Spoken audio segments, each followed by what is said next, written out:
Hello students, आज हम देखने वाले हैं कक्षा 10वीं का गणित। इसमें आज हम अध्याय 3 जिसका नाम है दो चर वाले रेखिक समीकरण युग्म, इसके सवालों को हल करेंगे। तो वीडियो स्टार्ट करने से पहले यदि आपने अभी तक हमारे चैनल को सब्सक्राइब नहीं किया है तो सब्सक्राइब कर ले और बेल आइकन को प्रेस कर दे ताकि आने वाले हर वीडियो का नोटिफिकेशन आपको प्राप्त हो सके। और वीडियो को अधिक से अधिक लाइक एवं शेयर जरूर करें। और अगर आपने अभी तक हमारे पिछले वीडियो नहीं देखे हैं तो डिस्क्रिप्शन में 10वीं गणित के सॉल्यूशन की प्लेलिस्ट की लिंक दी गई है, वहां से आप वो सारे वीडियो देख सकते हैं। तो शुरू करते हैं आज का ये सवाल। आज हम यहाँ पे पढ़ने वाले हैं प्रश्नावली 3.4 का दूसरा जो प्रश्न है हमारा, उसका पहला सवाल यहाँ पे हम पढ़ने वाले हैं।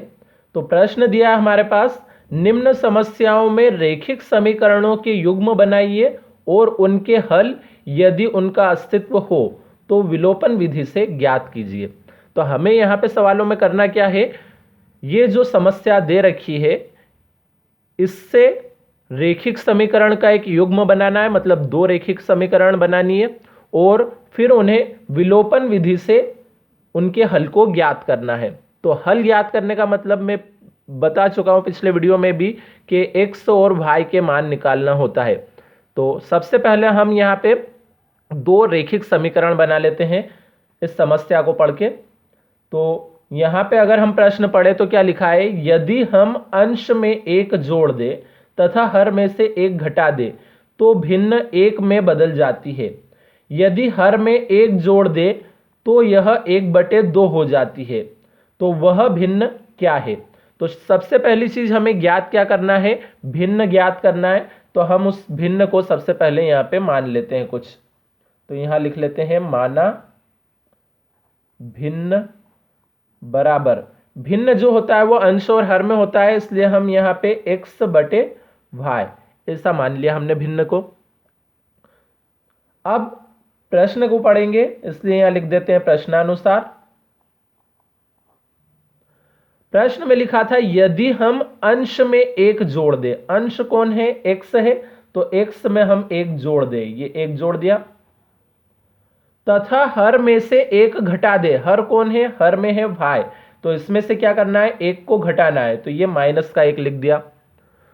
तो भिन्न एक में बदल जाती है। तो अब ये भिन्न काय में बदल गई है, एक में बदल गई है, इसलिए बराबर के पीछे हमने क्या लिख लिया, एक।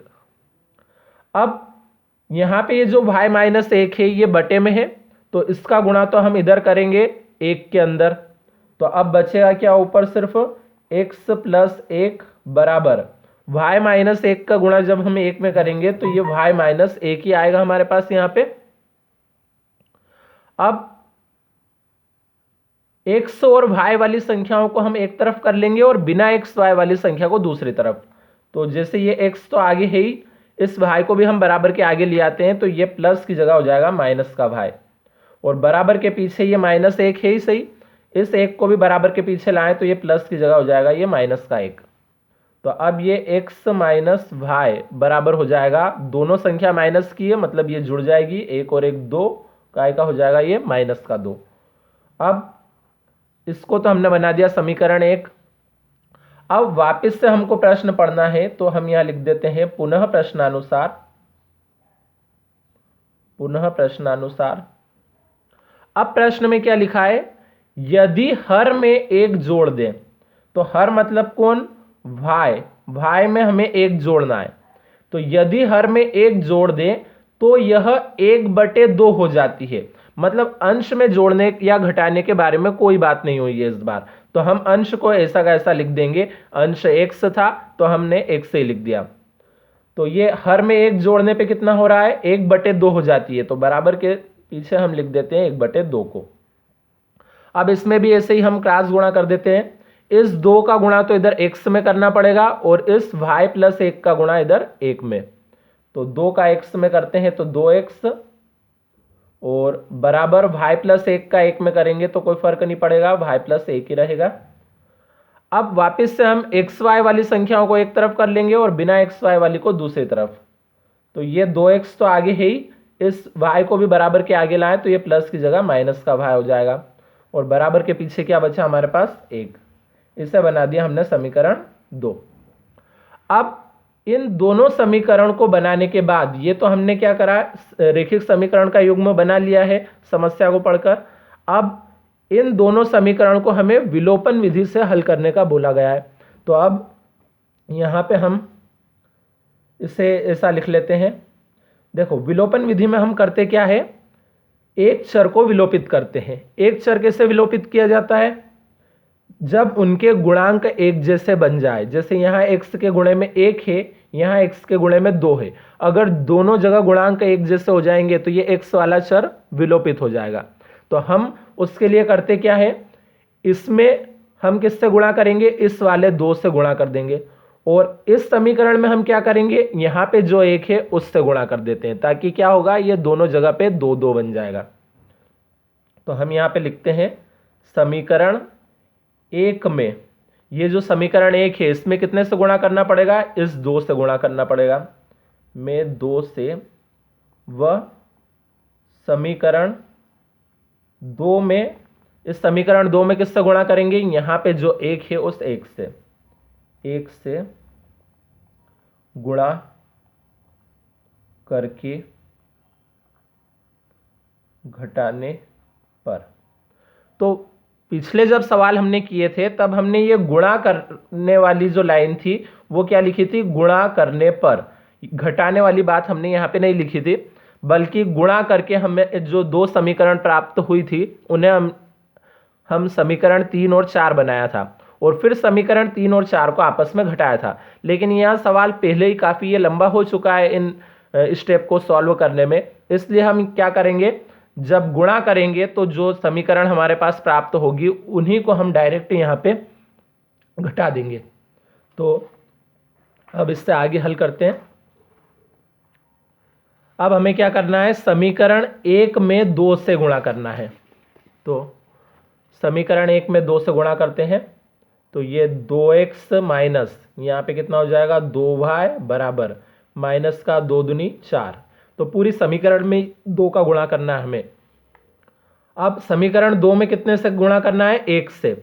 तो इसमें 1 से गुणा करेंगे कोई फर्क पड़ेगा ही नहीं, 2x माइनस y बराबर 1 ही रहेगा। अब यहाँ पे ही हम डायरेक्ट इसको घटा भी रहे हैं इन दोनों समीकरण को। तो घटाने के लिए क्या किया जाता है, जो नीचे वाले समीकरण है इसके चिन्ह बदल दिए जाते हैं। जैसे यहाँ पे ये 1 प्लस का था तो इसको हमने माइनस का बना दिया, y माइनस का था तो इसे प्लस का बना देंगे, और ये 2x प्लस का था तो ये भी माइनस का बन जाएगा। अब ये 2x प्लस का था और ये 2x माइनस का है, इसलिए ये दोनों कट जाएंगे, मतलब एक चर विलोपित हो गया है यहाँ पे। अब ये जो y वाला जो चर है इसमें ये y एक माइनस का है और एक प्लस का है, तो हम क्या करेंगे, यहाँ पे इनको घटा देंगे।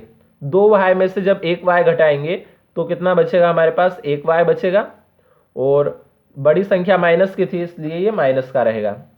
और बराबर के इधर ये 4 माइनस का और 1 भी माइनस का है, मतलब दोनों संख्या माइनस की है इसलिए ये जुड़ जाएगी, 4 और 1 5 हो जाएगा।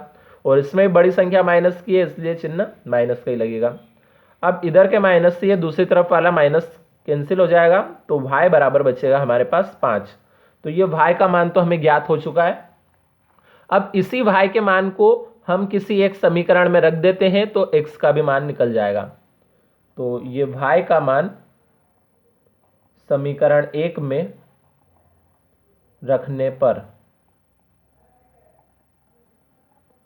समीकरण 1 हमारे पास क्या थी, x माइनस y, तो y की जगह तो हमें कितना रखना है, ये 5, और बराबर में कितना था, माइनस का 2, ये -2। तो अब x का मान निकालना है तो x को हम आगे रहने देते हैं, बराबर के पीछे -2 तो पहले से है ही, और इस 5 को बराबर के पीछे ले जाए तो ये माइनस की जगह हो जाएगा प्लस का 5। तो अब एक संख्या माइनस की और एक प्लस की है, मतलब ये घटेगी, 5 में से 2 घटाया तो 3, अब बड़ी संख्या प्लस की थी इसलिए ये 3 प्लस का ही रहेगा। तो ये x बराबर 3 आ गया। तो ये x और y के मान यहाँ पे ज्ञात हो चुके हैं, मतलब इसका हल निकल चुका है। पर हमें क्या ज्ञात करना है, प्रश्न के अनुसार लिखना था वह भिन्न क्या है।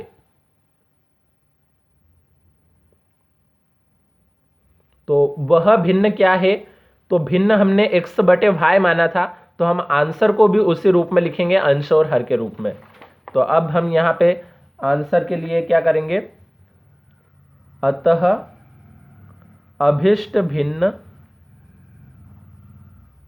बराबर, भिन्न हमने x बटे y माना था, तो x का मान कितना आया है 3 बटे y का मान कितना आया है हमारे पास 5।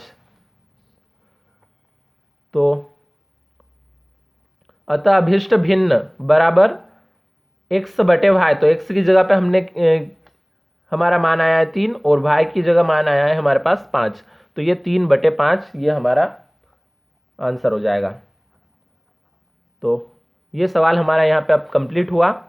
अब चाहे तो आप इसका स्क्रीनशॉट ले सकते हैं, यहाँ से पहले इतना स्क्रीनशॉट ले लीजिए, फिर ये इतना, और इसके बाद लास्ट में ये बचा हुआ हिस्सा।